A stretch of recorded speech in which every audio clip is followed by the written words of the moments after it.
Bande kolangai esika nyonso bozwami boye ba ete biso la nouvelle classe politique de l'opposition to comprendre part na marche ezali convoquée par Kulutu na biso Martin Fayulu. Tozali ko participer na marche wana pona nini. Bien que ezali solution ya suka ya problème ya Congo te, mais ezali au moins un message tozali ko lancer. Message à Liboso ezali de dire non na tribalisme, oui na unité nationale. Parce que Batouo ezali na pouvoir ya lelo bazali ko utiliser tribalisme comme l'un des moyens pour na bango ya kofani sa pouvoir. C'est qui est une mauvaise chose. Parce que sans l'unité nationale, on ne pourra pas atteindre les objectifs. Il suffit seulement à kotanga na constitution de la République pour vous rendre compte que moko ya ba mo to ya mabe oyo ba signateur ya constitution ezali lelo bazali côté le tribalisme. Et nous sentons qu'il y a le tribalisme au sommet de l'État. Ça c'est déjà quelque chose de fort. Yami balé ezali par rapport à l'intégrité territoriale. Bobo sanate que Congo yo tozali na ngo lelo ezali Congo yo tozaki yango na sima ya soulèvement. Na sima ya bitumba. Na sima ya pression nde toyokozwa souveraineté. Basangisa biso na bikolo ba créer état congolais tozalaki te, mais lelo yo ba papa na biso ba kufa ba tikela biso 2 345 400 km². Mais un groupe ya batu ba na posa ya kokata mabele na biso ko pesa na ba étranger. Ce qui veut dire que sujet wana déjà il y a des sujets moko important pour lequel nous devons tous marcher. Il y a des sujets qui s'intéressent à un sujet à gouvernance. Aujourd'hui, nous sentons qu'il y a un problème. Il y a des articulations. Il y a l'État. Tout à comment l'autorité de l'État est s'exercer.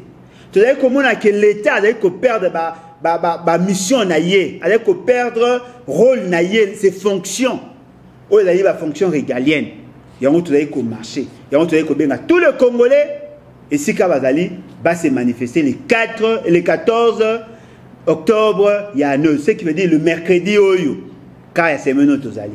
Toya to sangana biso ensemble, to marcher.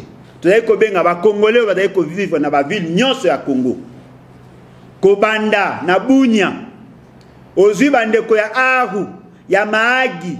Ozwi bandeko nyonso ba ina ba Faraje, ba Wacha, ba Wamba, ba Isiro, ozwi ba Aketi, ozwi ba Kisangani, batu nyonso bazali wana ba participer na marche.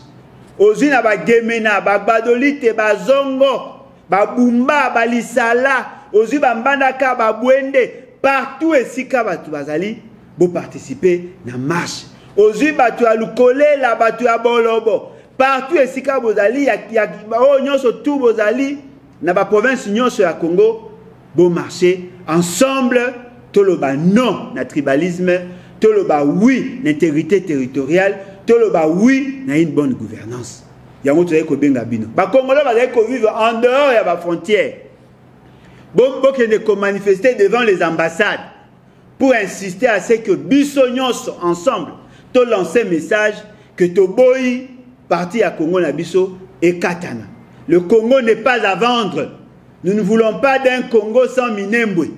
Tout lancer message Wana afin que Batunyon soit Mukilibaye que nous ne sommes pas d'accord. N'a plan M. Félix Tshisekedi et son partenaire crédible Kagame et son maître de pensée Kabila. Bazali n'a pas ça qu'on imposer Biso.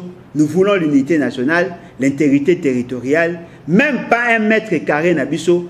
Et que yango tuzali ko senga na bino boya ensemble biso la nouvelle classe politique de l'opposition tolobi oui na marche mais tuzali ko senga pe na Kulutu na biso Martin Fayulu il faut to sala nyonso to le ka marche ba marche pacifique eza ko lembisa biso pe tuzali na posa ya révolution afin que les choses changent pour marche et ko lembisa ba Congolais tuzali na posa ya révolution mais le ko ezali phase ya liboso nous disons oui na marche et nous serons là. Ngai na kozala. Et bongoyo.